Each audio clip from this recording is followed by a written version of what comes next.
नमस्कार विद्यार्थियों, स्वागत है आपका आपके अपने YouTube चैनल प्रकृति स्वर्ग है पर। आज हम क्लास 10th हिंदी का बहुत ज़रूरी अध्याय वाक्य पढ़ाने जा रहे हैं।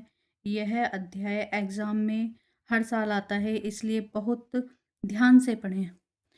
तो विद्यार्थियों, आज मैं वाक्य चैप्टर स्टार्ट करने वाली हूँ। तो सबसे पहले हम वाक्य की परिभाषा पढ़ेंगे। परिभाषा है वाक्य की पदों का सार्थक समूह, अर्थात जो पदों का सार्थक समूह होता है उसको क्या कहते हैं? वाक्य कहते हैं। वाक्य के अंग या भाग कितने होते हैं? तो वाक्य के अंग या भाग जो हैं वो दो होते हैं।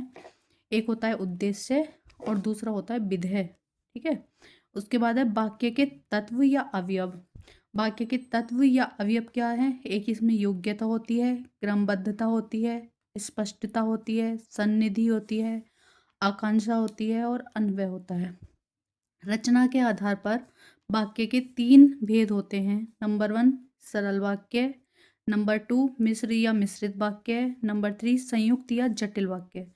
तो सबसे पहले विद्यार्थियों हम सरल या साधारण वाक्य पढ़ेंगे। जहाँ पर एक उद्देश्य तथा एक विधेय हो वहाँ पर हमारा सरल वाक्य होता है। जहाँ पर दो उद्देश्य तथा एक या दो विधेय हों वहाँ पर भी हमारा सरल वाक्य होता है। जहाँ अनेक उद्देश्य अनेक विधेय हों वहाँ पर भी हमारा क्या होता है? सरल या साधारण वाक्य होता है। इसका उदाहरण हम समझेंगे। वह स्कूल जाता है, तो यहाँ पर वह उद्देश्य है और जाता है विधेय है, तो यहाँ पर कौन सा वाक्य होगा? सरल या साधारण वाक्य। इसी प्रकार से माता पिता पार्क में बैठे हैं, तो माता पिता क्या हो गया? दो उद्देश्य और बैठे क्या हो गया? विधेय। तो इसमें भी ये क्या है? एक सरल या साधारण वाक्य है। नंबर 3 हमारा एग्जाम्पल है। राम श्याम मोहन सोहन आपस में खेलते कूदते पढ़ते लिखते हैं। तो यहाँ पर राम श्याम मोहन सोहन ये सब क्या है? उद्देश्य हैं। और खेलते कूदते पढ़ते लिखते ये सब क्या है? विधेय हैं। तो यहाँ पर भी ये हमारा क्या होगा? ये हमारा सरल या साधारण वाक्य होगा। तो इसके बाद हम पढ़ते हैं मिश्र या मिश्रित वाक्य। देखिए स्टूडेंट्स, जिस वाक्य में दो क्रियाएं परस्पर निर्भर आश्रित हों वह मिश्र वाक्य होता है। तो मिश्र वाक्य क्या होता है? यदि दो क्रियाएं हैं और एक क्रिया दूसरे पर क्या होती है? डिपेंड होती है। तो यदि एक क्रिया दूसरे पर डिपेंड हो तो वहां पर क्या होगा? हमारा मिश्र वाक्य होगा। जहां एक क्रिया के होने पर दूसरी क्रिया पहली क्रिया पर आश्रित होकर संभव हो पाती है, तो वहां पर क्या होता है? मिश्र वाक्य होता है। जहां दो वाक्य या एक उपवाक्य दूसरे सरल वाक्य से निम्न समुच्चय बोधक अवयवों द्वारा जुड़ा हो। यहाँ पे कुछ कीवर्ड दिए हुए हैं जिनको देखकर आप पहचान सकते हो कि ये मिश्र या मिश्रित वाक्य है, जैसे कि, तो, इसलिए, जो, जिसने, ज्यों त्यों, जैसा वैसा, जितना उतना, जैसे वैसे, क्योंकि चूंकि, जिसने की उसने की। यदि ऐसे शब्द आपको कहीं किसी वाक्य में मिलते हैं तो वह वाक्य कैसा है? मिश्र या मिश्रित वाक्य है, जिसके कुछ उदाहरण नीचे दिए हुए हैं। नंबर 1 है सूरज निकला इसलिए अंधेरा भागा। तो सूरज निकला, अंधेरा भागा, तो ये दोनों जो हैं हमारे वाक्य वो एक दूसरे पर डिपेंड हैं। जैसे सूरज निकला वैसे ही अंधेरा भागा। और इसमें एक कीवर्ड है इसलिए। अगर बीच में इसलिए आया हुआ है तो ये क्या है? हमारा मिश्र या मिश्रित वाक्य है। इसी प्रकार से उसने कहा कि मैं कल नहीं आऊँगा, तो इसमें की है, तो ये क्या है? ये भी हमारा मिश्र या मिश्रित वाक्य है। यदि बारिश होती तो फसल की बुआई होती।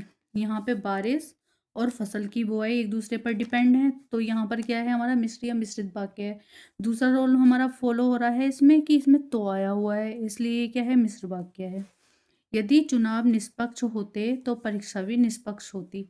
यहाँ पे चुनाव और परीक्षा दोनों एक दूसरे को रिलेट कर रहे हैं और इसमें बीच में तो आया हुआ है, तो ये भी क्या है? हमारा मिश्र वाक्य है। जैसी करनी वैसी भरनी, ऊपर हमने कीवर्ड पढ़े थे तो उसमें जैसा और वैसा आया था, तो जैसी करनी वैसी भरनी ये भी क्या है? मिश्र या मिश्रित वाक्य है। जितनी आमदनी उतना खर्च, तो ये भी क्या है? हमारा मिश्र या मिश्रित वाक्य है। इसके बाद हम पढ़ते हैं संयुक्त या जटिल वाक्य। तो दो से अधिक उपवाक्य, जब दो या दो से अधिक उपवाक्य या वाक्य निम्न समुच्चयबोधक अव्यय द्वारा जुड़े हों तो उन्हें क्या बोलते हैं? संयुक्त या जटिल वाक्य। जैसे कि और, या, व, अथवा, तथा, यद्यपि, तथापि, किंतु, परंतु, लेकिन, वरन, बल्कि आदि। यदि इस तरीके के कोई भी हमारे वाक्य हैं तो वो बीच में किसी वाक्य के आते हैं तो वो हमारा क्या है, सरल, संयुक्त या जटिल वाक्य है। जैसे जहाँ किसी वाक्य में दो क्रियाएं हों परंतु दोनों क्रियाएं परस्पर निर्भर या आश्रित ना हो, वह संयुक्त या जटिल वाक्य कहलाते हैं। यानी कि जहाँ पर एक क्रिया दूसरे पर निर्भर ना हो वहां पर हमारा क्या होता है, संयुक्त या जटिल वाक्य होता है। जैसे कृष्ण व बलराम दोनों भाई हैं, तो यहाँ पे बा है लगा हुआ, और यहाँ पे दोनों जो क्रियाएं हैं, दोनों भाई हैं कृष्ण और बलराम, तो एक दूसरे पर डिपेंड तो नहीं है, तो इसलिए यहाँ पर क्या है, संयुक्त या जटिल वाक्य है। मैं रेलवे स्टेशन पहुंचा परंतु रेलगाड़ी चली गई, तो यहाँ पे परंतु आया है, इसलिए क्या है, संयुक्त या जटिल वाक्य है। राज या कबीर में से कोई एक जाएगा, तो इसमें यह आया है, इसलिए ये क्या है, संयुक्त या जटिल वाक्य है। यद्यपि मैं वहां नहीं था तथापि पूरी घटना बता सकता हूँ, यहाँ पर क्या है, तथापि, और मैंने ऊपर लिखा हुआ है कि तथापि भी जो है वो किसका एक उदाहरण है, संयुक्त या जटिल वाक्य में जो है तथापि आता है, इसलिए ये भी क्या है, संयुक्त या जटिल वाक्य है। तो दोस्तों इस प्रकार हमारे रचना या बनावट के आधार पर वाक्य के जो भाग थे वो कंप्लीट होते हैं। आपको ये चैप्टर कैसा लगा, लाइक शेयर और सब्सक्राइब करके बताइए। मिलते हैं अगली वीडियो में, तब तक के लिए हरे भरे रहिए, मुस्कुराते रहिए।